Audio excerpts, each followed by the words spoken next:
आज हमारी second class है। This is day 2 of Indian polity. पिछली क्लासेस में हमने बेसिकली कॉन्स्टिट्यूशन के कुछ इंपॉर्टेंट प्रोविजंस के ऊपर में क्वेश्चन किए थे। आज की जो क्लासेस में मैं आपको बताऊंगा फीचर्स ऑफ इंडियन कॉन्स्टिट्यूशन, और फीचर्स में काफी कुछ पढ़ेंगे। फंडामेंटल राइट से संबंधित कुछ क्वेश्चंस देखेंगे, कुछ डीपीएसपी जिसको हम हिंदी में क्या बोलते हैं, राज्य के नीति निर्देशक तत्व, तो directive principle of state policy, उससे संबंधित कुछ क्वेश्चंस को देखेंगे।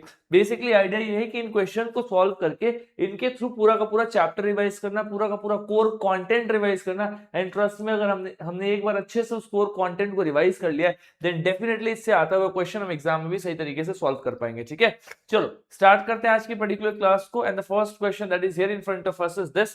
क्वेश्चन क्या बोल रहा है? द क्वेश्चन इज सेइंग कि सर आपके सामने कॉन्स्टिट्यूशन में तीन अलग अलग प्रकार के इश्यूज दिए हुए हैं। पहला लिस्ट है यूनियन लिस्ट 7th शेड्यूल में। दूसरा है कि किस तरीके से एग्जीक्यूटिव पावर जो स्टेट के पास है उससे संबंधित प्रोविजंस हो। और तीसरा है कि गवर्नर के ऑफिस के कंडीशन। मतलब ये तीन अलग अलग सिचुएशन दिया हुआ है। ऑप्शन में बोल रहा है क्या, अगर हमें कॉन्स्टिट्यूशन में अमेंडमेंट करना है, देखो यानी कि संविधान में संशोधन करना है, तो बोल रहा है for a constitutional amendment with respect to which of the above ratification by legislature of not less than 1/2 of the state is required. पहले मैं आपको बेसिक कॉन्सेप्ट बताता हूं, फिर आपको क्वेश्चन बताऊंगा। देखो, आप सभी ने पढ़ा होगा कि जो संशोधन होता है, जो अमेंडमेंट होता है, वो आर्टिकल 368 के अंदर होता है। दो प्रकार से संशोधन यानी कि अमेंडमेंट होता है। एक हमें स्पेशल मेजोरिटी चाहिए होता है। क्या चाहिए होता है सर? Special majority. किसका? पार्लियामेंट का। पार्लियामेंट का स्पेशल मेजोरिटी। दूसरा, हमें स्पेशल मेजोरिटी पार्लियामेंट का चाहिए, स्पेशल मेजोरिटी ऑफ पार्लियामेंट ये अपने को चाहिए, प्लस हमें उसके साथ में स्टेट से रेटिफिकेशन भी करना पड़ेगा, रेटिफिकेशन बाई हाफ स्टेट्स, यानी कि आधे स्टेट से हमें उसको पास भी कराना पड़ेगा। यानी कि हमने दो प्रकार से देखा हुआ है कि हमारे संविधान में संशोधन हो सकता है। एक, या तो आपने स्पेशल मेजोरिटी से पार्लियामेंट से पास करा लिया। दूसरा, स्पेशल मेजोरिटी पार्लियामेंट से पास कराने के बाद आपको लगभग 50% स्टेट लेजिस्लेचर से भी उस बिल को पास कराना होगा, तो जाकर के वो संशोधन होगा। तो दो अलग अलग प्रकार से संशोधन होते हैं, कि अमेंडमेंट्स होते हैं। अब एक क्वेश्चन आएगा, सर वो कौन से केस है जहां पे सिर्फ पार्लियामेंट के स्पेशल मेजोरिटी से चीजें पास हो जाएंगी, कॉन्स्टिट्यूशन में अमेंडमेंट हो जाएगा, और वो कौन सी चीजें हैं जहां पे पार्लियामेंट की स्पेशल मेजोरिटी के साथ हमें हाफ ऑफ द स्टेट से रेटिफाई भी कराना पड़ेगा। तो दो अलग अलग केसेस दिख रहे हैं। I think this should be clear to all of you. अब इसको थोड़ा अच्छे से सुनना, ठीक है, जो मैं यहाँ पे समझाने की कोशिश कर रहा हूँ। हमें स्पेशल मेजोरिटी ऑफ पार्लियामेंट के साथ ratification of half of the states, ये बेसिकली कब चाहिए होता है? हमें इसकी आवश्यकता तब पड़ती है जब हम अपने कॉन्स्टिट्यूशन में फेडरल फीचर को इंपैक्ट कर रहे हैं। क्या कर रहे हैं? अपने कॉन्स्टिट्यूशन के फेडरल फीचर में कोई भी संशोधन कर रहे हैं, कोई भी अमेंडमेंट कर रहे हैं। Please understand this. अगर हम अपने कॉन्स्टिट्यूशन के फेडरल फीचर में अमेंडमेंट कर रहे हैं, फेडरल फीचर का मतलब पता है क्या है? फेडरल फीचर का मतलब कुछ ऐसा फीचर जिससे हमारे कॉन्स्टिट्यूशन के सेंटर और स्टेट के रिलेशन में हम कोई बदलाव कर रहे हैं। समझो, अगर हम एक जनरल फीचर में बदलाव कर रहे हैं जिसका सारा पावर सेंटर के पास है, तो पार्लियामेंट की स्पेशल मेजोरिटी से आप उसको बदलाव करके संविधान में संशोधन यानी कि अमेंडमेंट कर सकते हो। लेकिन आप अपने कॉन्स्टिट्यूशन के कुछ ऐसे प्रोविजन में बदलाव कर रहे हो, ऐसे संविधान के कुछ ऐसे हिस्सों में आप संशोधन कर रहे हो जिसमें सेंटर और स्टेट दोनों के रिलेशन पे इंपैक्ट पड़ रहा है, तो वैसे अमेंडमेंट के लिए हमें स्पेशल मेजोरिटी में पार्लियामेंट तो चाहिए ही चाहिए, साथ में हमें स्टेट से भी आधे स्टेट से उसको रेटिफाई यानी कि आधे स्टेट से हमें उसे पास भी कराना पड़ेगा। ये दोनों कंडीशन को फुलफिल करना पड़ेगा। अब मैं आपको एग्जांपल बताता हूं। जैसे आप सभी ने सुना होगा प्रेसिडेंट का इलेक्शन, राष्ट्रपति का इलेक्शन। मैं उम्मीद कर रहा हूं कि आपने बेसिक पढ़ा होगा। राष्ट्रपति के इलेक्शन में किसकी किसकी आवश्यकता होती है? तो सर प्रेसिडेंट साहब के इलेक्शन में हमें एमपीज भी पार्टिसिपेट करते हैं, और प्रेसिडेंट के इलेक्शन में एमएलए भी पार्टिसिपेट करते हैं। एमपी बोले तो मेंबर ऑफ पार्लियामेंट, यानी कि सेंटर का भी रोल है प्लस स्टेट का भी रोल है। अब अगर राष्ट्रपति के चुनाव से संबंधित प्रक्रिया में आप संशोधन कर रहे हो, if you are making any kind of amendment in the procedure of election of the president of India, तो वैसे अमेंडमेंट आपके कॉन्स्टिट्यूशन के फेडरल फीचर को इंपैक्ट कर रहे हैं। किसको इंपैक्ट कर रहे हैं सर? हमारे कॉन्स्टिट्यूशन के वो फेडरल फीचर को इंपैक्ट कर रहे हैं। तो उस प्रकार के अमेंडमेंट के लिए आपको क्या करना पड़ेगा? आपको स्पेशल मेजोरिटी से पास कराने के बाद में आधे स्टेट से उस बिल को रेटिफाई भी करना पड़ेगा, तब जाकर के हम उसको अमेंडमेंट यानी कि संशोधन मानेंगे। क्यों? क्योंकि वो ऐसा प्रोविजन है हमारे कॉन्स्टिट्यूशन का जो फेडरल फीचर को इंपैक्ट कर रहा है। Please try to understand what I am trying to say, right? Federal feature को क्या इंपैक्ट कर रहा है। अब आप इस क्वेश्चन पे आपको क्वेश्चन समझ में आएगा, राइट? अभी बोल रहा है कि तीन चीजें दी हुई है। अभी तीन चीजों में बोल रहा है कि हमें एक्चुअली में अगर संशोधन करना है तो कौन कौन से इश्यूज है जिसमें बदलाव करने के लिए हमें पार्लियामेंट के बाद में स्पेशल मेजोरिटी ऑफ पार्लियामेंट के साथ स्टेट लेजिस्लेचर से भी कम से कम उसको पास कराना पड़ेगा, तभी जाकर के वो बदलाव होगा। वो कौन कौन से केसेस हैं? तो पहला देखो, यूनियन लिस्ट जो 7th शेड्यूल में दिया हुआ है इसमें अगर आपको कुछ बदलाव करना है। दूसरा कह रहा है सर कि एग्जीक्यूटिव पावर जो होता है उसमें कुछ बदलाव करना है। तीसरा कह रहा है सर गवर्नर के ऑफिस में कुछ बदलाव करना है। सबसे पहले तो इस चीज को समझो, ठीक है, यहां तक आई थिंक सबको समझ में आ गया होगा बेसिकली कैसे फंक्शन हो रहा है। सबसे पहले इस चीज को समझो, जब भी आप यूनियन लिस्ट में कुछ भी बदलाव करोगे, if you make any kind of change in the union list, तो यूनियन लिस्ट बेसिकली क्या है, वो हमारे कॉन्स्टिट्यूशन के 7th शेड्यूल में। तो 7th शेड्यूल के अंदर में यूनियन लिस्ट भी है, स्टेट लिस्ट भी है, कंकरेंट लिस्ट भी है। यानी कि अगर आप इसमें बदलाव कर रहे हो तो कहीं ना कहीं आप एक ऐसे लिस्ट में बदलाव कर रहे हो जिससे स्टेट और यूनियन और कंकरेंट सब में बदलाव आ सकता है, यानी कि आपके फेडरल फीचर पे इंपैक्ट डाल सकता है। तो इस प्रकार के बदलाव के लिए आपको स्टेट से कम उसको पास कराना पड़ेगा। और एक और चीज जहां पे बच्चे फंसते हैं, आपको वो भी बता दूं, सपोज करो अगर हमारे देश में कल 30 स्टेट्स हो जाए, 30 राज्य हो जाए, तो आपको 15 राज्यों से तो पास कराना है, और इन स्टेट्स में आपको सिंपल मेजोरिटी से पास करना है। कैसे चाहिए सर, इन स्टेट्स में आपको सिंपल मेजोरिटी से पास कराने की आवश्यकता है। प्लीज अंडरस्टैंड, जैसे हमने पार्लियामेंट से उस बिल को कैसे पास कराया था, तो पार्लियामेंट से हमने उस बिल को स्पेशल मेजोरिटी के साथ पास कराया था। कैसे कराया था, स्पेशल मेजोरिटी के साथ। तो आप देखो पार्लियामेंट के बाद अगर स्टेट से पास कराना है तो यानी कि पार्लियामेंट में स्पेशल मेजोरिटी प्लस इन 50% स्टेट्स में सिंपल मेजोरिटी के साथ आप उसको पास कराओगे तो वो बिल पास माना जाएगा। Only then the bill will be considered to be pass. So this should be clear to all of you, right. तो सबसे पहले आपको दिखाई देगा list 1 that is union list in the 7th schedule. इसमें अगर आप बदलाव कर रहे हो तो ये इसमें आता हुआ नजर आएगा। Plus extent of executive power of state, state के एग्जीक्यूटिव पावर के ऊपर, मतलब स्टेट के पावर्स पे आप बदलाव कर रहे हो तो कहीं ना कहीं आप सेंटर होकर के स्टेट के पावर में बदलाव कर रहे हो। तो बिना स्टेट लेजिस्लेचर के कंसिडरेशन के कैसे बदलाव कर लोगे, तो आप पार्लियामेंट में पास करने के बाद स्टेट लेजिस्लेचर में 50% स्टेट्स को भी कहीं ना कहीं उसके लिए सहायता देना पड़ेगा, सहयोग करना पड़ेगा। ये भी आएगा इसके अंदर में। Now consideration of governors office, यानी कि condition of governor office, governor के ऑफिस में किसी भी चीज को लेकर के आप बदलाव कर रहे हो तो इस चीज को याद रखना। कंडीशन ऑफ गवर्नर ऑफिस कहने का मतलब यह है कि गवर्नर के अपॉइंटमेंट से संबंधित किसी प्रक्रिया में आप बदलाव कर रहे हो तो इसके लिए आपको स्टेट की आवश्यकता नहीं है। क्यों, क्योंकि अगर आपने गवर्नर पढ़ा है तो आपको पता होगा गवर्नर का अपॉइंटमेंट स्टेट से पूछ के नहीं होता, वो प्रेसिडेंट साहब अपने हिसाब से करते हैं, उसमें पूरा पावर सेंटर के पास में। तो अगर आप उसमें कुछ बदलाव कर रहे हैं तो सेंटर अपने हिसाब से कर सकता है, बिकॉज गवर्नर साहब का अपॉइंटमेंट सेंटर के हाथ में होता है, उसमें स्टेट्स का कोई रोल नहीं होता।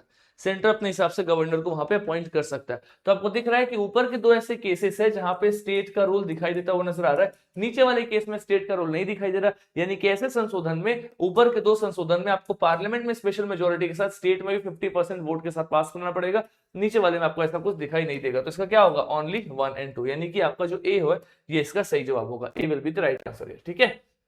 अब इसी चीज को यहाँ पे एक्सप्लेन किया हुआ है जो मैं आपको बार बार उतने देर से बता रहा था। अच्छा, मैं आपको थोड़ा सा स्पेशल मेजोरिटी भी समझा ही देता हूँ, जब इतना अपन समझ रहे हैं तो स्पेशल मेजोरिटी में होता क्या है। देखो स्पेशल मेजोरिटी में उम्मीद कर रहा हूँ कि आप सभी को पता होगा, लेकिन मैं फिर भी समझा दे रहा हूँ, अगर समझ में आ रहा होगा तो इसको स्किप भी कर देना। बट एनीवेज मेरा काम है थोड़ा बेसिक्स इतना स्ट्रॉन्ग कर दूं कि आपको लक्ष्मीकांत या कोई बुक रिवाइज ना करना पड़े, क्वेश्चन से पूरा चैप्टर रिवाइज कर ले, मैं उस पर्पज से समझा रहा हूँ। स्पेशल मेजोरिटी की दो कंडीशन है।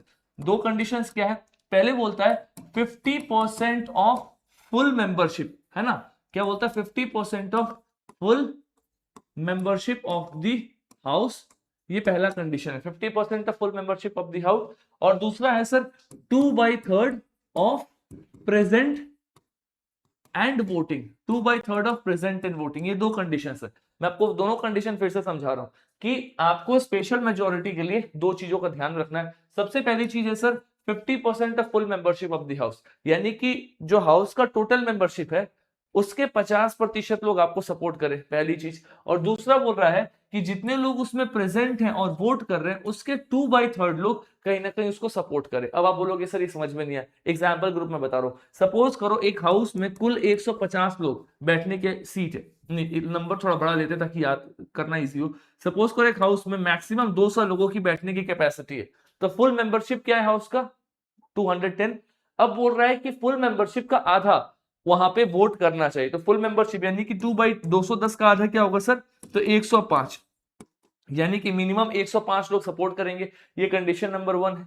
और दूसरा कंडीशन बोल रहा है कि सर 210 तो कुल हाउस में सीट्स हैं, उतने मेंबर्स हैं, लेकिन वोट के दिन कितने लोग आए, हो सकता है किसी के पैर में चोट लग गया, हो सकता है कोई फॉरेन ट्रिप पे है, हो सकता है किसी की मेडिकल स्थिति ठीक नहीं है, तो उस दिन जितने भी लोग आ रहे हैं उन सभी लोगों का 2/3 2/3 उस चीज के फेवर में सपोर्ट करना चाहिए, और वो जो 2/3 निकलेगा वो 105 के ऊपर होना चाहिए, मतलब जो total membership of the house है ना, इसके आधा जो आप निकाल रहे हो इससे वो ज्यादा होना चाहिए। तो मैं आपको एग्जांपल भी दिखा रहा हूं, सपोज करो 210 total membership of the house है और वोट करने के लिए 180 लोग आए, कितने आए सर 180 लोग, अब इसका 2/3 निकालो तो क्या होगा सर 120, ये 120 105 से ज्यादा है, अगर 120 लोगों ने वोट कर दिया फेवर में तो बिल पास हो जाएगा, क्योंकि वो मिनिमम है कि 105 से ज्यादा होना ही चाहिए, this is a minimum. Minimum किस पे निकाल रहे हो आप, तो जो हाउस का टोटल मेंबरशिप है, जो पूरी कुर्सियां लगी हुई है, मतलब जितने उसमें टोटल मैक्सिमम स्ट्रेंथ हो सकता है उसका 1/2 से ज्यादा होना चाहिए, तो उसका 1/2 है 105, 105 है, इससे ज्यादा होना चाहिए, तो इससे ज्यादा में 120 इससे ज्यादा है, so that is how you will find that this is considered to be pass. क्या मानेंगे इसको, इसको हम पास मानते हुए नजर आएंगे। तो आई थिंक यहाँ पे सबको समझ में आ गया होगा कि बेसिकली स्पेशल मेजोरिटी क्या है, स्पेशल मेजोरिटी पूरा कैसे फंक्शन करता है। आर्टिकल 368 के अंदर में आपको स्पेशल मेजोरिटी दिखाई देता है। आप सब मुझे टेलीग्राम चैनल पे कमेंट में बताना कि स्पेशल मेजोरिटी यानी कि अमेंडमेंट बेसिकली कौन से पार्ट में, इंडियन कॉन्स्टिट्यूशन के कौन से पार्ट में दिखाई देता है, वो नजर आता है। चलो भैया, एक क्वेश्चन को एक्सप्लेन करने में कितना टाइम लग गया सर, 10 से 11 मिनट लग गया, चलो कोई बात नहीं, क्वेश्चन सबने पूरा चैप्टर रिवाइज कर लिया यहाँ पे।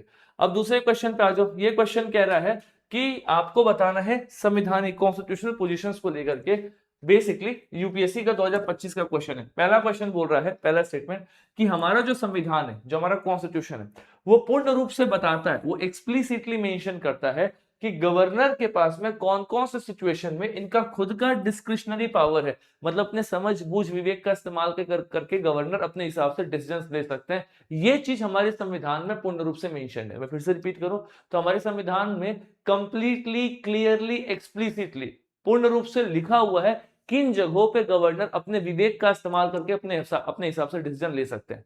पहला स्टेटमेंट ये बोल रहा है।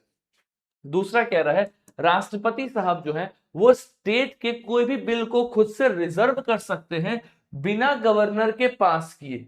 ये दूसरा स्टेटमेंट कह रहा है। अब मैं आपको सही बताऊं तो ये ऐसे स्टेटमेंट है ना, इसमें आपको एलिमिनेशन लगेगा ना, लॉजिक लगेगा ना कुछ, ये कोर कॉन्सेप्ट का एकदम स्टेट क्वेश्चन, एकदम क्लासिकल क्वेश्चन है जो कॉन्सेप्ट टेस्ट करता है।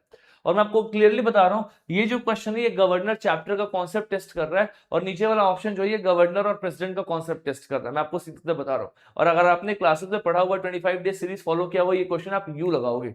ठीक है, मैं आपको एक्सप्लेन कर रहा हूं कैसे। देखो पहले तो इसमें जो डिस्क्रिशनरी पावर मतलब क्या होता है, यानी कि अपने समझ बूझ विवेक का इस्तेमाल करना। तो दो संवैधानिक पद है, एक है हमारे देश में राष्ट्रपति का जो देश के सबसे ऊपर बैठे हुए हैं, एक है हमारे देश में गवर्नर साहब का जो आपको राज्यों में दिखाई देते हैं। अगर आप डिस्क्रिशनरी पूछोगे कि किसके पास सबसे ज्यादा विवेक सोच समझ का शक्ति है, तो सर गवर्नर के पास ज्यादा विवेक, मतलब अपने दिमाग का इस्तेमाल, अपने बुद्धि का इस्तेमाल करके अपने हिसाब से डिसीजन लेने का पावर है। राष्ट्रपति के कंपैरिजन में राष्ट्रपति के पास में कम है, गवर्नर के पास में ज्यादा। बोलोगे सर कैसे, इसके पीछे रीजन है, जो हमारे कॉन्स्टिट्यूशन में, हमारे संविधान में जो 44वां संविधान संशोधन अधिनियम पास हुआ, when 44th constitution amendment act was pass, उस पर्टिकुलर एक्ट से ये बोल दिया गया कि राष्ट्रपति साहब के ऊपर में बाउंडेशन है। क्या है बाउंडेशन, कि ये prime minister and council of ministers, किसकी, prime minister and council of ministers के एडवाइस के हिसाब से काम करेंगे। He will be working on the advice of prime minister and the council of minister. ये किस में लिख दिया गया, ये बेसिकली बाउंडेशन डाल दिया गया, मतलब प्रेसिडेंट राष्ट्रपति के ऊपर में बाउंडेशन लगा दिया गया कि जो प्रधानमंत्री बोलेंगे और काउंसिल ऑफ मिनिस्टर्स बोलेंगे आपको करना है। ऐसा गवर्नर के ऊपर में बाउंडेशन नहीं है, तो गवर्नर अपने हिसाब से काम कर सकता है, लेकिन आपके राष्ट्रपति नहीं कर सकते। राष्ट्रपति महोदय मेजोरिटी ऑफ काम जो करते हैं कहीं ना कहीं प्राइम मिनिस्टर और काउंसिल ऑफ मिनिस्टर्स के रिकमेंडेशन पे करते हैं। कुछ जगह जैसे अपने से बिल पास करना, ये सब इनके पास में डिस्क्रिशनरी, अदरवाइज मेजोरिटी ऑफ जगह पे ये प्राइम मिनिस्टर और काउंसिल ऑफ मिनिस्टर्स के एडवाइस को मानते हैं। ऐसा गवर्नर के साथ में सीन नहीं है, तो गवर्नर के पास में ज्यादा डिस्क्रिशनरी पावर है। तो पहले हम समझ गए सर डिस्क्रिशनरी पावर का मतलब क्या है। अब ये क्वेश्चन बोल रहा है कि जो गवर्नर के पास में डिस्क्रिशनरी पावर है वो हमारे कॉन्स्टिट्यूशन में पूर्ण रूप से लिखा हुआ है, मेंशन किया गया हुआ है। पता है 90% टाइम जब बच्चे ट्रिक एंड टेक्निक पढ़ते हैं ना बिना कॉन्सेप्ट के, उनको क्या पढ़ाया जाता है, अगर कहीं पे भी क्वेश्चन आ रहा है कि कॉन्स्टिट्यूशन में ये चीज एक्सप्लिसिटली डिफाइंड है, कॉन्स्टिट्यूशन में ये चीज एक्सप्लिसिटली मेंशन्ड है, कॉन्स्टिट्यूशन में ये चीज एक्सप्लिसिटली गिवन है, वो स्टेटमेंट गलत होता है। ऐसे 90% ऑफ द टाइम्स हम बच्चों को पढ़ाते हैं कि अगर कोई भी चीज पूर्ण रूप से संविधान में दिया हुआ है तो उसको हम गलत मानते हैं। We consider that statement to be wrong if it is explicitly mentioned। लेकिन यहाँ पे स्टेटमेंट सही हो गया, इसलिए मैं कहता हूं कि हमेशा ट्रिक एंड टेक्निक के चक्कर में मत रहा करो, वो फेल हो जाते हैं एग्जाम में, रियल टाइम एग्जाम में। और अब यूपीएससी जानबूझ के फेल कर रहा है।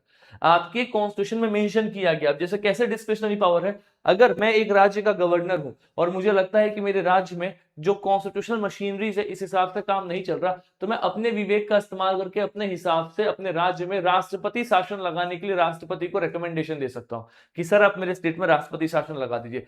मुझे इसके लिए चीफ मिनिस्टर के एडवाइस की आवश्यकता नहीं है। कोई चीफ मिनिस्टर नहीं चाहता कि उसके राज्य में राष्ट्रपति शासन लगे, क्योंकि जैसे राष्ट्रपति शासन लगता है चीफ मिनिस्टर का सारा पावर खत्म हो जाता है। तो एक गवर्नर के पास खुद का डिस्क्रिशनरी पावर है और उसको लग रहा है कि संवैधानिक तरीके से चीजें नहीं चल रही, वो रिकमेंडेशन कर सकते हैं और उसी दिन राष्ट्रपति शासन स्टेट पे लग जाएगा।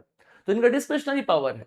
ऑल्सो प्लीज अंडरस्टैंड, जब भी एक गवर्नर के पास में बिल आता है तो गवर्नर उस बिल को पास कर सकते हैं, रिटर्न कर सकते हैं, ये सारे प्रोविजंस तो हैं। गवर्नर को लगता है कि ये बिल ना नेशनल इंटरेस्ट में बहुत ही इंपॉर्टेंट है, राष्ट्र के लिए बहुत इंपॉर्टेंट है, हमें इस बिल के ऊपर में राष्ट्र स्तर पे सोचने की आवश्यकता है, तो गवर्नर ऐसे बिल को रिजर्व कर सकते हैं राष्ट्रपति के लिए। अब राष्ट्रपति महोदय के पास अगर एक बार गवर्नर के द्वारा रिजर्व किया वो बिल आ गया, यानी कि स्टेट में जो बिल पास होना था अगर वो राष्ट्रपति के पास आ गया, तो अब गवर्नर का उसमें कोई रोल नहीं है, राष्ट्रपति अपने हिसाब से उस बिल को पास करेंगे या फिर रिटर्न करेंगे, वो पूरा राष्ट्रपति का डिस्क्रिशनरी पावर है, राइट। यानी कि अगर स्टेट में एक बिल पास होना था, दो स्टेट लेजिस्लेटिव असेंबली ने बिल को पास करके गवर्नर के पास भेजा, गवर्नर ने बिल को पढ़ा और गवर्नर बोलते हैं कि यार इस बिल में जो भी प्रोविजंस लिखे हुए ना, मुझे लग रहा है नेशनल इंटरेस्ट के लिए ज्यादा इंपॉर्टेंट है, गवर्नर ने उस बिल को रिजर्व कर दिया प्रेसिडेंट ऑफ इंडिया के लिए। Now this bill has gone to the president of India, president of India अब उस पर अपने हिसाब से अपने डिसीजंस को लेंगे। तो प्रेसिडेंट ऑफ इंडिया कभी भी अपने हिसाब से कोई भी बिल रिजर्व नहीं कर सकते। गवर्नर साहब को लगता है कि नेशनल इंपॉर्टेंट के लिए इंपॉर्टेंस के लिए इंपॉर्टेंट है, मतलब राष्ट्रीय स्तर पर इस बिल की बहुत बड़ी भूमिका है, तो वो तब रिजर्व करेंगे राष्ट्रपति के लिए। ऐसा नहीं कि राष्ट्रपति अपने हिसाब से स्टेट का बिल छीन लेंगे, स्टेट में सर ये स्टेट का बिल मेरे पास दे दो, ये स्टेट का बिल मेरे पास दे दो। वो राष्ट्रपति है, तानाशाह थोड़ी है। स्टेट्स के पास खुद का भी पावर है भाई, वो अपने हिसाब से अपने बिल्स को पास करेंगे with the help of governor. लेकिन अगर गवर्नर को लगता है कि नहीं नहीं नेशनल इंटरेस्ट में इंपॉर्टेंट है, तो ये गवर्नर का डिस्क्रिशनरी पावर है, गवर्नर को किसी से पूछने की आवश्यकता नहीं, वो रिजर्व कर सकते हैं राष्ट्रपति के लिए, ये भी डिस्क्रिशनरी पावर है। देखो ऊपर डिस्क्रिशनरी पावर के एग्जाम्पल पे नीचे क्वेश्चन फ्रेम किया हुआ है, एक ऑप्शन दिया हुआ है। और अगर वो एक बार राष्ट्रपति के पास रिजर्व हो गया, राष्ट्रपति उस बिल को साइन करे, रिटर्न करे, जो करे वो राष्ट्रपति का टेक है। तो आपको क्या दिखाई देगा, the president of India can reserve a bill passed by state legislature for consideration even without it being forwarded by the governor of the concerned state। राष्ट्रपति साहब अपने से बिल रिजर्व कर लेंगे बिना गवर्नर के पास किए हुए। गलत statement, this is absolutely wrong. So only one statement is correct. ऐसा एक क्वेश्चन है जहां पे आपके कोर कॉन्सेप्ट को टेस्ट किया गया है, यहाँ पे कोई भी आपका ट्रिक टेक्निक नहीं लग रहा। अगर आपने गवर्नर पढ़ा है, प्रेसिडेंट पढ़ा है, तो इन क्वेश्चंस के माध्यम से मैं आपको पूरा का पूरा चैप्टर रिवाइज कराऊंगा। You will be able to revise entire chapter. बाद में आप इसको भी पढ़ लेना, इसमें आर्टिकल्स भी दिए हुए हैं, बट मैं आपको सब याद करा दूंगा, टेंशन नहीं। अब ये क्वेश्चन देखो 2025 का क्वेश्चन है, बेसिकली इजी क्वेश्चन है, सही मायने में बताऊं तो पहला लिखा हुआ है separation of judiciary from executive in public services. ये चीज किसके अंदर है सर, ये डीपीएसपी के अंदर। डीपीएसपी का मतलब राज्य के नीति निर्देशक तत्व। ये हमारे कॉन्स्टिट्यूशन के कौन से पार्ट में, पार्ट 4 में दिए हुए हैं। और कहां से कहां तक है, तो आर्टिकल 35 से लेकर के 51, आर्टिकल 35 टू आर्टिकल 51 आपको इसके अंदर में दिखाई देता हुआ नजर आएगा डीपीएसपी के अंदर में। और इसमें आपको दिखाई देता है क्या, तो आपका आर्टिकल 50 अनुच्छेद 50, आर्टिकल 50 में सेपरेशन ऑफ पावर की बात की गई है। किसकी बात की गई सर, सेपरेशन ऑफ पावर, मतलब पावर्स को सेपरेट किया गया, डिवाइड किया गया है। ऐसा बोला गया है सर कि जुडिशरी का पावर अलग है और एग्जीक्यूटिव का पावर अलग है पब्लिक सर्विसेज में। ऐसा नहीं है कि एग्जीक्यूटिव लेजिस्लेटिव का पावर है, लेजिस्लेटिव जुडिशरी नहीं, जुडिशरी और एग्जीक्यूटिव ये दोनों अलग अलग हैं, दोनों में से कोई किसी के अंदर में इंटरवीन नहीं करेगा। एग्जीक्यूटिव का मतलब क्या, आपके मिनिस्टर्स, आपके मिनिस्टर्स अगर कुछ डिसीजंस ले रहे हैं तो उसमें जबरदस्ती जुडिशरी नहीं घुसेगी, राइट। आपके मिनिस्टर्स जुडिशरी में नहीं घुसेंगे, मतलब दोनों के बीच में सेपरेशन ऑफ पावर होना ही आर्टिकल 50 में दिया हुआ है। मैंने डीपीएसपी वाली वीडियो में एक्सप्लिसिटली मेंशन किया हुआ यूट्यूब पे कि भैया आर्टिकल 50 याद करना, आर्टिकल 51 याद करना, आर्टिकल 40 याद करना। 3-4 आर्टिकल मैंने बताया 20 आर्टिकल्स में से जहां से क्वेश्चन आता है, और यूपीएससी ने 2025 में इसी पे क्वेश्चन पूछ दिया था, ठीक है। दूसरा, value and preserve the rich heritage of the country. Obviously fundamental duty हम सभी का मौलिक कर्तव्य कॉन्स्टिट्यूशन के पार्ट 4A में ऐड किया गया। भैया हमारा ड्यूटी है ना कि हम अपने देश का जो कल्चर है, हमारे देश का जो धरोहर है, उसको हम वैल्यू करें, उसको हम बचा करके रखें, उसको हम प्रिजर्व करें। ये वाला स्टेटमेंट भी सही है। तीसरा क्या बोल रहे हैं sir, prohibition of employment of children below the age of 14 years, 14 वर्ष से कम के बच्चों को कहीं पे एम्प्लॉयमेंट पे यूज ना करना, फैक्ट्रीज में कहीं पे यूज ना करना, ये तो मौलिक अधिकार ही हमारे फंडामेंटल राइट में, राइट अगेंस्ट एक्सप्लॉइटेशन आर्टिकल 23-24 में दिखाई देगा। सो you'll अंडरस्टैंड कि तीनों के तीनों सही जगह पे मिलाए गए हैं। तो ये बेसिक क्वेश्चन था, आपने इसको डेफिनेट सी बात है सर सही किया होगा, इसमें कुछ एक्सप्लेनेशन करने की आवश्यकता नहीं है, और मैं मान के चल रहा हूं कि बेसिक कितना तो आप लोग पढ़ रहे होंगे, ठीक है। ये एक बड़ा इंटरेस्टिंग सा क्वेश्चन है sir, due process of law का मतलब क्या होता है, ठीक है। अब मैं आपको कुछ इंपॉर्टेंट पढ़ाऊंगा, यहाँ पे सुनना इसको, मैं शॉर्ट फॉर्म में लिखता हूँ, पहले मैं लिखता हूँ यहाँ पे, एक आपको दिखाई देगा term procedure established by law, ठीक है। तो मैं इसको PEL procedure established by law और ड्यू प्रोसेस ऑफ लॉ को DPL ऐसे शॉर्ट फॉर्म में लिख देता हूं। ये दोनों के दोनों आपको अनुच्छेद 21 यानी कि आर्टिकल 21 के अंदर में दिखाई देंगे, procedure established by law and due process of law. समझना है कि सर इन दोनों में क्या डिफरेंस है, क्या है प्रोसीजर स्टैब्लिश्ड बाय लॉ और क्या है due process of law. Now please try to understand this concept every one of you. Procedure established by law का मतलब क्या होता है, समझो इस चीज को। Sir procedure established by law का मतलब होता है कि हमने लॉ ने एक पूरे के पूरे प्रोसीजर को फॉलो किया। सपोज करो, मैं आपको एक एग्जांपल देता हूं, मैंने बहुत बार क्लास में एग्जांपल दिया। सपोज करो आपके घर पे कुछ गेस्ट आने वाले हैं, आपको बोला गया कि भैया रेसिपी दे दिया गया कि इस हिसाब से आप खाना बनाइए, ठीक है। आपने इस रेसिपी को पूरा फॉलो किया, उसमें से 10 लोग हैं, 10 लोग में से सर 3 लोग ऐसे हैं जिनको हाई ब्लड प्रेशर है। तो हाई बीपी वाले लोगों के लिए आप क्या करोगे, शुगर शुगर कह रहा हूं, सॉल्ट कम डालोगे, स्पाइसेस कम डालोगे। आपने कुछ नहीं सोचा, आपने पूरा प्रोसीजर फॉलो किया, जितना मिर्च मसाला बोला आपने सब डाल के बना दिया, सबके लिए कॉमन खाना बनाया। आप शुगर पेशेंट हो, बीपी पेशेंट हो, मुझे नहीं पता। इसका मतलब है कि आपने इसका प्रोसीजर को फॉलो किया, आपको आपको कुछ फर्क नहीं पड़ता, आपने सीधा सीधा सारे प्रोसीजर को फॉलो किया। दूसरा, एक ऐसा इंसान जिसको ये रेसिपी दिया गया, उसने रेसिपी को तो फॉलो किया, लेकिन उसको पता था कि 3 लोग ऐसे हैं जिनको हाई ब्लड प्रेशर है, तो उनके खाने में उसने मसालों को कम डाला है, नमक को कम डाला है। तो यहां पे उस इंसान ने जिस पर्टिकुलर प्रोसेस को फॉलो किया, इसको हम बोलते हैं ड्यू प्रोसेस ऑफ लॉ। क्या बोलते हैं इसको, ड्यू प्रोसेस ऑफ लॉ। मतलब दो प्रकार से चीजें होती हैं। प्रोसीजर स्टैब्लिश बाय लॉ मतलब आपका जो कोर्ट है वो बेसिकली ये चेक करता है कि अच्छा ये जो कानून बना ये सही तरीके से बना था, सही प्रोसीजर से बना था, लोकसभा से राज्यसभा से पास हुआ, राष्ट्रपति से पास हुआ, सब कुछ सही था, चलो कोई बात नहीं, कानून काम का है नहीं है मुझे फर्क नहीं पड़ता, सही तरीके से बनाए तो सब कुछ सही है। ये हो गया आपका क्या, due procedure establish by law, मैंने बस प्रोसीजर को चेक किया। एक है ड्यू प्रोसेस ऑफ लॉ, इसमें क्या होता है सर, तो ड्यू प्रोसेस ऑफ लॉ का मतलब है कि आपका जो कोर्ट है, प्लीज अंडरस्टैंड माय वर्ड, आपका जो कोर्ट है वो प्रोसीजर तो देख रहा है कि सही प्रोसीजर से फॉलो हुआ है, लेकिन उसके अलावा वो ये भी चेक कर रहा है कि ये जो कानून अभी बनाया है, क्या इस कानून की आवश्यकता थी अभी, was this law necessary at this point of time, क्या सही मायने में हमें इसकी आवश्यकता थी, या हमने इसको ऐसे ही बना दिया बिना किसी काम के, इसकी कोई आवश्यकता ही नहीं थी। बहुत बार होता है ना कि हमने लॉ बना दिया, उस लॉ से किसी को नेचुरल जस्टिस नहीं मिल रहा, क्योंकि वो सही तरीके से सही प्रोसेस से पास हुआ तो हम उसको सही मान रहे हैं। हमें ये भी चेक करना है कि उस कानून से किसी का फायदा हो रहा है नहीं हो रहा, whether that particular law is actually helping somebody to do something better or not, उसमें नेचुरल जस्टिस का एंगल है या नहीं, वो लोगों को जस्टिस प्रोवाइड कर रहा है नहीं कर रहा है, ठीक है, वो सही तरीके से बना वो अलग बात है, वो जस्टिस प्रोवाइड कर रहा है नहीं कर रहा है, ये भी इंपॉर्टेंट है, उसको हम बोलते हैं sir due process of law. तो अगर आपसे बोला जाए कि अच्छा ये बताओ प्रोसीजर एस्टैब्लिश बाय लॉ और ड्यू प्रोसेस ऑफ लॉ दोनों में ब्रॉडर कौन सा है, तो आप क्या बोलोगे, प्रोसीजर एस्टैब्लिश बाय लॉ बस प्रोसीजर चेक कर रहा है, जबकि ड्यू प्रोसेस ऑफ लॉ आपका प्रोसीजर भी चेक कर रहा है प्लस वो नेचुरल जस्टिस को भी चेक कर रहा है, तो it is more broader in nature. Making sense to all of you? तो यू अंडरस्टैंड कि ड्यू प्रोसेस ऑफ लॉ का मतलब क्या है sir, due process of law जहां पे हम क्या देख रहे हैं, procedure principle of natural justice देख रहे हैं, मतलब ये ज्यादा ब्रॉडर है, इसमें हम प्रोसीजर भी देख रहे हैं प्लस हम नेचुरल जस्टिस भी टेस्ट कर रहे हैं। So option A is the right answer. क्या होगा सर, ए आपको यहाँ पे सही जवाब के रूप में दिखाई देगा, ठीक है। अच्छा ये भी मैं आपको बता दूं साथ में, इसमें भी बच्चों को कंफ्यूजन होता है, इस चीज को भी याद रखना, जो ड्यू प्रोसेस ऑफ लॉ है, जो ड्यू प्रोसेस ऑफ लॉ है और जो प्रोसीजर स्टैब्लिश बाय लॉ है, ठीक है, ये तो आपका प्रोसीजर के साथ साथ में नेचुरल जस्टिस चेक करता है, यानी कि ब्रॉड है ना, ये बस आपका प्रोसीजर चेक करता है यानी कि ये नैरो है, ठीक है। तो एक तो डिफरेंस आपको ये दिख रहा है कि एक ब्रॉड है और एक नैरो है, पहला डिफरेंस तो ये हो गया दोनों के बीच में, ड्यू प्रोसेस ऑफ लॉ और प्रोसीजर स्टैब्लिश बाय लॉ में, this is the number 1 difference.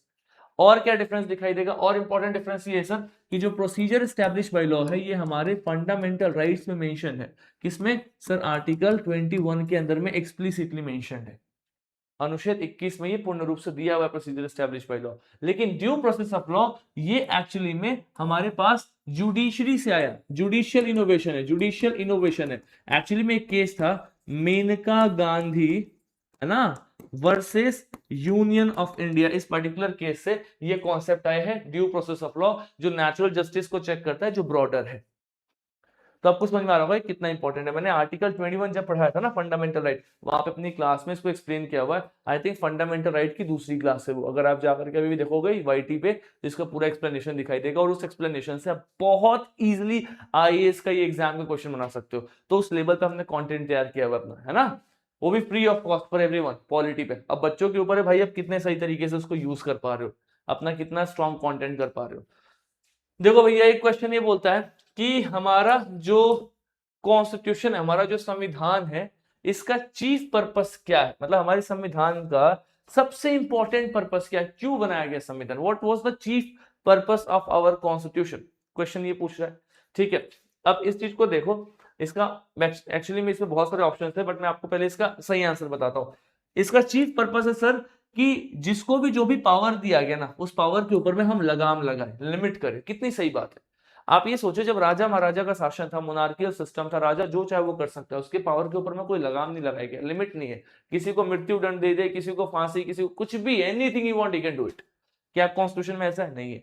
मैं मतलब अगर आज के टर्म में बात करूं, तो अभी के टर्म में आप सभी को पता है सबसे ज्यादा लंबे समय तक प्राइम मिनिस्टर का रिकॉर्ड अभी प्राइम मिनिस्टर मोदी जी को आ गया, है ना, highest number of days 8300 something, I think 800 or something. I'm not exactly remembering the number of days, but he has been to that particular position.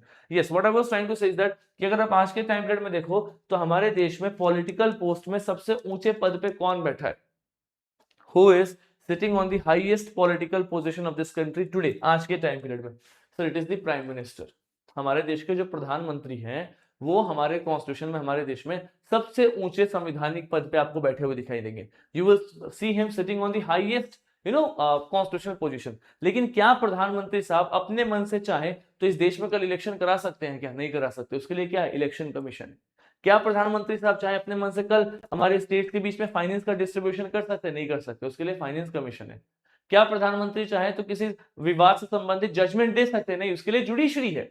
मतलब प्राइम मिनिस्टर इतने बड़े पद पे बैठने के बाद भी उनके पावर्स को लिमिट लगाया गया, क्योंकि वो संविधान को फॉलो करते हैं। That exactly is the meaning of the term constitutional government. Constitutional government means a government that is limited by the constitution, where the power of individuals are limited by the constitution. That is what is the meaning of the constitutional government. अभी आप कहीं पढ़ोगे नहीं, this is your application part, आपको सोचना exam में, this is how you have to apply the concept. और कितना प्यारा क्वेश्चन है, and you will be surprised कि ये क्वेश्चन 2023 में पूछा गया, और फिर ये क्वेश्चन 2021 में भी पूछा गया था, 21 से वापस रिपीट होकर 23 में आया। ये थीम है, मैं आपको दिखाऊंगा इसको, राइट, यानी कि defines and limit the purpose of government, है ना, इसलिए हम इसको बोलते हैं कॉन्स्टिट्यूशनल गवर्नमेंट। मतलब एक सरकार जो संविधान के हिसाब से चल रही है, उसके पावर को लिमिट लगाया गया, that is why it is important. ठीक है, चलो भैया, अब इस क्वेश्चन पे आ जाओ, let us see this particular question. पहला स्टेटमेंट कह रहा है, हमारे संविधान के हिसाब से the central government has duty to protect states from internal disturbance. मतलब कहीं ना कहीं सेंट्रल गवर्नमेंट का ड्यूटी है सर कि जितने भी स्टेट्स है उनके अंदर इंटरनल डिस्टर्बेंस ना हो, किसी प्रकार से कोई समस्या ना हो। इंटरनल डिस्टर्बेंस शब्द को बेसिकली आपके कॉन्स्टिट्यूशन से हटा करके वहां पे आर्म्ड रिबेलियन ऐड कर दिया गया इमरजेंसी शब्द को लेकर के। लेकिन हाँ, ये बात तो सही सर कि सेंटर की रिस्पॉन्सिबिलिटी है कि स्टेट सही तरीके से चले, संवैधानिक रूप से चले। This is their responsibility. This is number one. Number two, the Constitution of India exempts the state from providing legal counsel for person being held under preventive detention. मतलब जिस भी इंसान को प्रिवेंटिव डिटेंशन में रखा गया, मतलब मैंने कोई गलती नहीं किया, लेकिन मेरे बाहर रहने से सरकार ऐसा बोल रही है कि कोई खतरा हो सकता है, मैं कुछ गलती कर सकता हूं, तो ऐसे रिपोर्ट्स लाए गए हैं जिसके बेसिस पे हाई कोर्ट की कमेटी ने बोला है कि भैया रुपेश को बाहर मत छोड़ो, इसको होम अरेस्ट कर लो, इसको प्रिवेंटिव डिटेंशन में रखो। तो क्या मुझे प्रिवेंटिव डिटेंशन में रखा गया तो मेरे पास इतना भी अधिकार नहीं है कि मैं अपना वकील हायर करके अपने प्रिवेंटिव डिटेंशन वाले केस के अगेंस्ट कोर्ट में अपील डालूं और बात भी कर सकूं? भैया अंग्रेज का टाइम थोड़ी है, it's not a British time ना। ऐसा नहीं है ना कि हमारे कॉन्स्टिट्यूशन में ये भी मना कर दिया गया कि मुझे प्रिवेंटिव डिटेंशन में रख दिया गया तो मैं अपना वकील भी हायर नहीं कर सकता। आप कितने बड़े भी क्रिमिनल क्यों ना हो, भले आपको डेथ सेंटेंस ही क्यों ना दिया गया हो, हर इंसान के पास में अधिकार है कि आप लीगल काउंसिल लेकर के अपनी बात रख सकते हो जज के सामने। It is your right irrespective of whatever you have done. तो ये तो गलत है, तो सीधा स्टेटमेंट लग रहा है कि बेवकूफ बना रहा है। यहाँ पे लिख रहा है कि हमारे संविधान ने पूर्ण रूप से मना किया है जितने भी स्टेट्स हैं सभी को कि आप क्या नहीं कर सकते, from providing legal counsel to person being held for preventive detention, यानी कि जिस भी इंसान को प्रिवेंटिव डिटेंशन दिया गया है आप उसके अगेंस्ट लीगल काउंसिल नहीं कर सकते, हमारे संविधान में मना किया गया है। कंप्लीटली रबिश, गलत स्टेटमेंट। नेक्स्ट आ जाओ, है ना, according to prevention of terrorism act, है ना, प्रिवेंशन ऑफ टेररिज्म एक्ट की बात अगर सुनो तो confession of the accused before the police can not be used as evidence, मतलब अगर कोई इंसान पुलिस के सामने आकर के कन्फेस कर दे, अपनी गलती बता दे, तो उसको एविडेंस के माध्यम से यूज नहीं किया जा सकता। ये स्टेटमेंट भी आपको यहाँ पे कहीं ना कहीं गलत दिखाई देगा। क्यों? क्योंकि देखो क्या है कि आपका जो प्रिवेंशन ऑफ टेररिज्म एक्ट है 2002, इस एक्ट के अंदर में बोला गया हुआ सेक्शन 25 के अंदर में कि अगर आप पुलिस ऑफिसर के सामने कन्फेस कर रहे हो तो it is not admissible as evidence, this apply generally, right, this was repealed in 2004 and replaced by अपा, मतलब बाद में इसको रिपील करके रिप्लेस कर दिया गया, तो अभी ये स्टेटमेंट गलत हो चुका है, अदरवाइज ये सही होता, right. So that exactly the reason में आपको पता चलेगा पहला स्टेटमेंट सही है, बाकी तो आपको यहाँ पे गलत दिखाई देते हुए नजर आएंगे। तो देखो ये एक्ट के ऊपर में क्वेश्चन है, जनरली एक्ट के ऊपर में क्वेश्चन नहीं पूछता पॉलिटी में, कभी न्यूज में होगा तो उसने पूछा होगा, अदरवाइज हाँ ये कॉन्सेप्चुअल क्लैरिटी वाले क्वेश्चन है, आपको ऐसे क्वेश्चन को सही करना है, ठीक है। अब देखो ये क्वेश्चन बोल रहा है अगर किसी पर्टिकुलर एरिया को फिफ्थ शेड्यूल में डाल दिया गया, पहले तो इस चीज को समझो, फिफ्थ शेड्यूल और सिक्स्थ शेड्यूल क्या है, तो ये ऐसे शेड्यूल्स हमारे कॉन्स्टिट्यूशन के जिसमें ट्राइबल एरियाज को प्रोटेक्ट करने के प्रोविजंस दिए हुए, ट्राइबल कहो शेड्यूल एरियाज को, उनको प्रोटेक्ट करने के प्रोविजंस दिए हुए। तो बोल रहा है कि अगर किसी को फिफ्थ शेड्यूल में डाल दिया गया तो उससे क्या फायदा होगा, सीधी सी बात है सर, अगर आपने किसी टेरिटरी को फिफ्थ शेड्यूल के अंदर में डाल दिया तो आप कल उस बेचारे ट्राइब को जबरदस्ती ये नहीं बोल सकते कि भैया तुम्हारा ये जो जमीन है ये मुझे दे दो, बिकॉज देखो ट्राइब्स को प्रोटेक्ट करना, उनको संरक्षण देना बहुत ही इंपॉर्टेंट है। अगर आप ट्राइब्स को प्रोटेक्ट नहीं करोगे तो आपका कल्चर खत्म हो जाएगा। तो कुछ एरियाज को फिफ्थ शेड्यूल में रखा गया, बहुत सारे लगभग 10-12 स्टेट्स उनको फिफ्थ शेड्यूल में रखा गया। अब उन स्टेट्स में जो भी ट्राइबल एरियाज है, उन ट्राइबल एरियाज में अगर आप डेवलपमेंट भी करोगे तो आपको ये चीज ध्यान में रखना है, चूंकि वो फिफ्थ शेड्यूल में है, वो ट्राइब्स की जमीन है, उस जमीन को कोई प्राइवेट इंसान नहीं ले सकता। मैं आपको प्राइम एग्जांपल देता हूं रांची का। रांची में I have been living there, मतलब I have gone there for few time and I have seen किस तरीके से वहां पे ट्राइबल एरियाज हैं जो मेन टाउन में आते हैं, बेसिकली टाउन एक्सपेंड हो गया। अब मेन टाउन में रिस्पेक्टिव ऑफ द फैक्ट आपके पास कितने ही पैसे क्यों ना हो, आप उन ट्राइब्स की जमीन नहीं खरीद सकते। अगर आपके पास बहुत पैसा है तो आप जाकर के फ्लैट सिस्टम में जाओ, जहां पे बड़े फ्लैट्स बने आप उसमें से एक फ्लैट खरीद लो, या दूर दरार किसी एरिया में आप जाके जमीन लो जो ट्राइब का लैंड ना हो।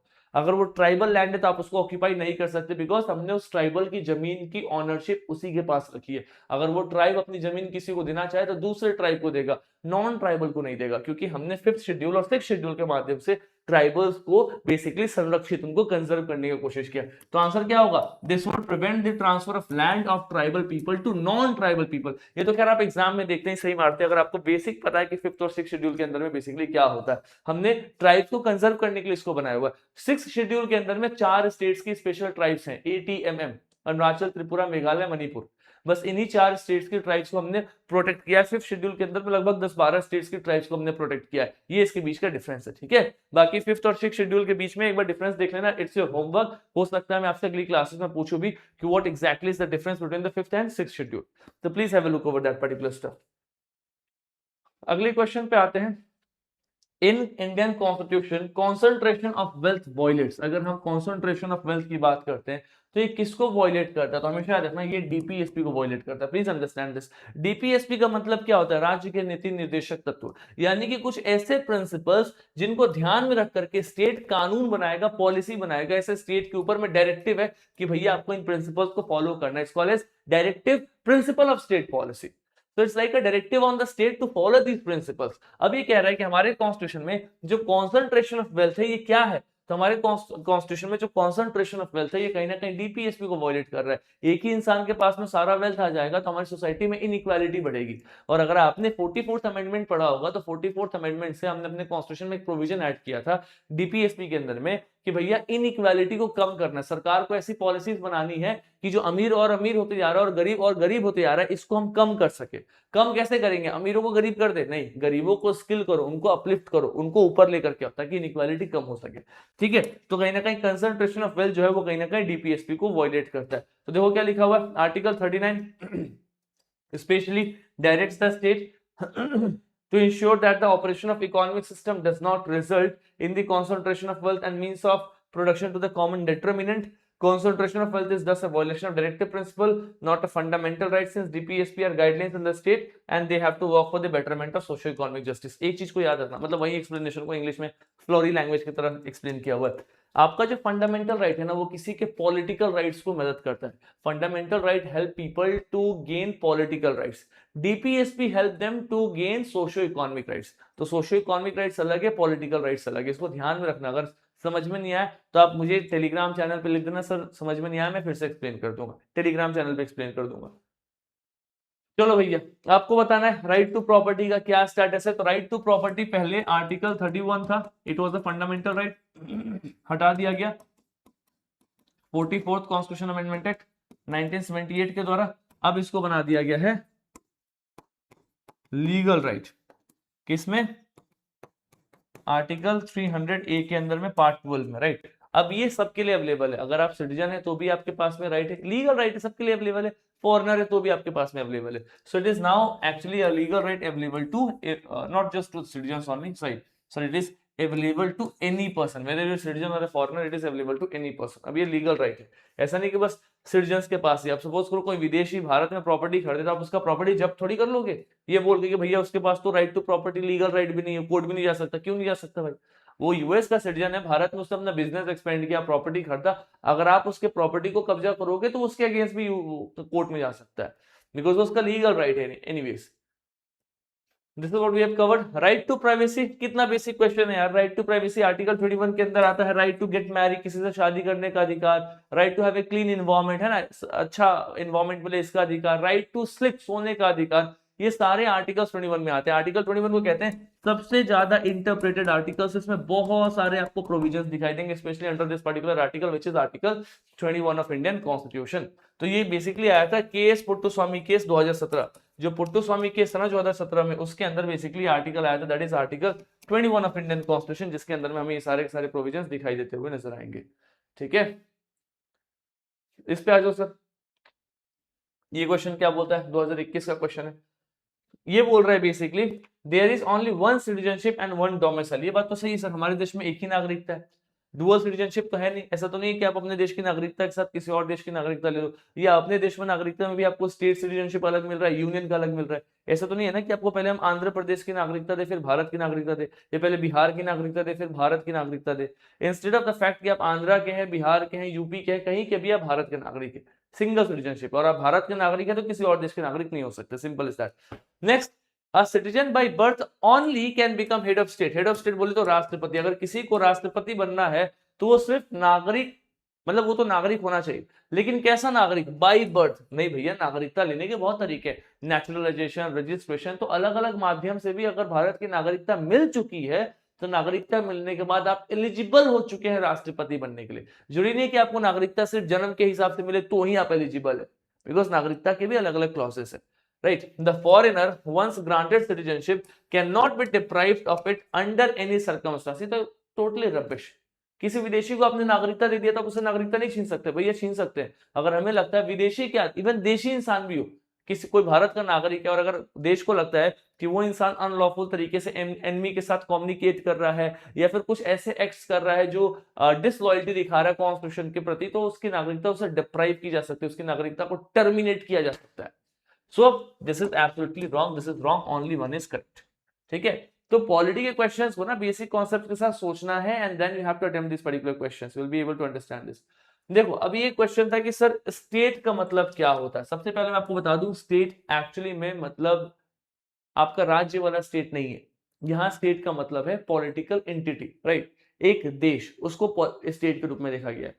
बहुत सारे बच्चों ने इस क्वेश्चन को गलत किया था, उनको लगता था कि इस देश का मतलब है जहां पे जो लोग हो उनका कुछ कल्चर हो, कोई कल्चर फॉलो करे, ये करे वो करे। सुन के बड़ा अच्छा लगता है, हाँ भैया कोई कल्चर हो, कोई रिलीजन हो, अगर किसी देश में कल्चर रिलीजन नहीं तो क्या ही देश। लेकिन गलत है ये एनसीईआरटी का क्वेश्चन है। आपको पॉलिटी के तरीके से सोचना है, जनरलिस्टिक अप्रोच में नहीं सोचना, अदरवाइज आप गलती करके आओगे। तो आपके हिसाब से आप खुद सोचो स्टेट के परिभाषा में क्या आ सकता है, what else can be a part of the state. State मतलब क्या? सबसे पहले तो भैया आपकी बाउंड्री फिक्स हो, तभी आप बोलोगे ना सर ये मेरा देश है, राइट। दूसरा, आपके पास सॉवरेनिटी हो। सॉवरेनिटी का मतलब क्या है? आपके पास इंडिपेंडेंसी हो, आपका देश, आप अपने हिसाब से डिसीजन ले सकते हो बेसिकली मुझे क्या करना है अपने देश को लेकर के, मतलब आपके डिसीजंस में कोई और इंटरवीन ना करे। ऐसा ना हो कि यूएस के हिसाब से आप चल रहे हो, अब आप किसी और चीज से रिलेट मत करने लग जाना, राइट, जो भी हो रहा है। एनीवेज, तो एक तो बाउंड्री फिक्स होनी चाहिए, प्लस आप सॉवरेन कंट्री हो, यानी कि आप इंडिपेंडेंट कंट्रोल हो, किसी के प्रेशर में आप काम नहीं कर रहे हो, प्लस आपके पास में कोई ना कोई सरकार हो, there should be a government, है ना, किसी भी प्रकार की गवर्नमेंट, वो डेमोक्रेटिक गवर्नमेंट, मोनार्कियल गवर्नमेंट, मतलब जब राजा महाराजा थे क्या उस वक्त में देश नहीं होता था क्या? होता था। जरूरी थोड़ी है कि सिर्फ डेमोक्रेटिक कंट्री स्टेट के अंदर आएगा, मोनार्की आ सकता है, एरिस्टोक्रेसी आ सकता है, कुछ भी आ सकता है, it's a part of state. वो अलग बात है कि डेमोक्रेसी में लोग अपनी सरकार खुद चुनते हैं, मोनार्की में राजा अपना सरकार चला रहा है, लोग उसको फॉलो कर रहे हैं, वो भी स्टेट है, ये भी स्टेट है। हम लोग कंफ्यूज होते हैं जनरली कि नहीं नहीं डेमोक्रेसी होगा तो ही स्टेट है, नहीं नहीं वहां पे रहने वाले लोग कोई कल्चर फॉलो करे, जरूरी थोड़ी कि वो कल्चर फॉलो करे, वो अगर कोई कल्चर ना भी फॉलो करे लेकिन जिस जगह पे रह रहे हैं उसकी बाउंड्री फिक्स्ड हो कि भैया इसी एरिया के अंदर वो रहेंगे, उस जगह में उनके पास में सॉवरेनिटी हो, वो देश खुद के हिसाब से खुद के डिसीजंस ले, और प्लस उसकी एक सरकार हो जिसके हिसाब से वो देश चल रहा हो, उसको आप स्टेट मानोगे। That is the definition of state. Option में देखो क्या बोल रहा है, a community of person permanently occupying in a definite territory, यानी कि उनका बाउंड्री फिक्स है, इंडिपेंडेंट ऑफ एक्सटर्नल कंट्रोल, यानी कि वो सॉवरेन है, and they have an organised government. तीनों पैरामीटर आ गया सर, ये है आपका स्टेट का डेफिनेशन। दूसरा देखो क्या लिखा हुआ है, a politically organized people of definite territory, चलो टेरिटरी की बात कर दी, posing an authority to govern them, maintain law and order, protect their natural right, safeguard their means of sustenance। मतलब कितना बड़ा बड़ा ये एक्चुअली में ये पैरामीटर है। नेचुरल राइट है नहीं है भाई, मैं बोल रहा हूं कि मैं राजा महाराजा हूं, मैं राजा हूं और मैंने अपने यहाँ के लोगों के नेचुरल राइट खत्म कर दिया, पनिश कर दिया, कोई फंडामेंटल राइट नहीं है, तो भी स्टेट है ये, तब भी तो देश है ना। अगर मेरे देश में आक्रमण करेगा तो मैं उसको बचाऊंगा। आप नॉर्थ कोरिया में देखो तानाशाह है, क्या नॉर्थ कोरिया को आप देश नहीं मानते? मानते हो। नॉर्थ कोरिया में तो लोगों के पास में उतना नेचुरल राइट भी नहीं है नेचुरल राइट नहीं है, तो ये पैरामीटर, तो ये डेफिनेशन खुद ही गलत हो गया। तो सोचना है एग्जामिनेशन हॉल में, अभी सोचेगा कौन? जिसने पढ़ा हो, right, then only person can think. इसलिए मैं कहता हूं पीवाईक्यू करो। ये ऑप्शन देखो क्या बोल रहा है, a number of person who have been living in a definite territory, चलो सही है भैया, टेरिटरी पे रह रहे हैं, राइट, उनका खुद का कल्चर है, ट्रेडिशन है, गवर्नमेंट है। कहा गया सर सॉवरेनिटी, बिना सॉवरेनिटी को किस बात के रूलर?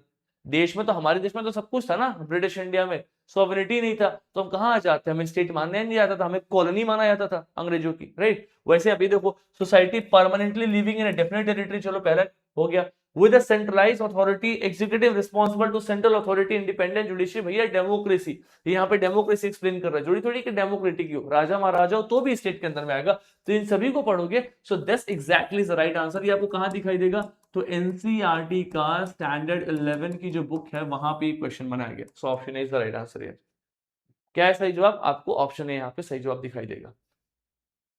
आगे आ जाओ sir, which of the following in Indian polity is essential feature that indicates that it is federal in character? federal in character का मतलब यही होता है कि पावर को डिवाइड किया गया, सेंटर के साथ में स्टेट्स को भी पावर दिया गया, तभी हम उसको फेडरल सिस्टम मानते हैं। मतलब वहां पे स्टेट्स का भी अपना से है, तभी वो एक फेडरल स्ट्रक्चर है, अदरवाइज फेडरल स्ट्रक्चर वहां पे वो एग्जिस्ट नहीं करेगा।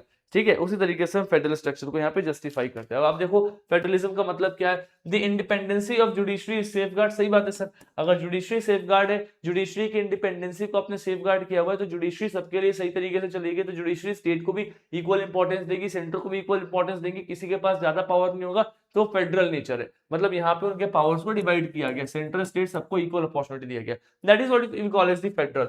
The union legislature has elected representative from constituent unit, ये कोई फेडरल नहीं है। यूनियन में हमने कांस्टिट्यूएंट यूनिट से किसी को इलेक्ट कर लिया, या फिर द यूनियन कैबिनेट है, ये रिप्रेजेंट कर रहा है, कैबिनेट में रीजनल पार्टीज है, ये क्या मतलब है? कैबिनेट के अंदर में रीजनल पार्टीज हो, नॉमिनेटेड मेंबरों से फर्क नहीं पड़ता। फेडरल का मतलब है कि सेंटर के साथ स्टेट्स को भी अपने को इक्वल अपॉर्चुनिटी देना है। तो अगर हमारी जुडिशरी को सेफगार्ड किया हुआ उसके इंडिपेंडेंसी को, तो कहीं ना कहीं आपके देश में हमेशा फेडरलिज्म एग्जिस्ट करता हुआ रहेगा। ठीक है, independence of judiciary is core feature in federalism as it ensures that dispute between central and states can be adjudicated impartially। मैं बता रहा हूं, अगर कल सेंट्रल स्टेट्स के बीच में कोई भी डिस्प्यूट हुआ, तो अगर आपकी जुडिशरी इंडिपेंडेंट काम कर रही है, तो स्टेट्स के पावर को समझेगी, सेंटर के पावर को समझेगी और इक्वल डिसीजन लेगी, दोनों के पावर्स को, दोनों की डिग्निटी को रिस्टोर करके रखेगी। इसी को हम बोलते हैं फेडरलिज्म। आ जाओ सर 2021, अभी 2021 का राइट टू सिटी के ऊपर में क्वेश्चन था, ये करंट अफेयर का क्वेश्चन है, इसको स्किप करना, right, we have to skip this question, no no importance, इसको स्किप करेंगे, आगे चलेंगे।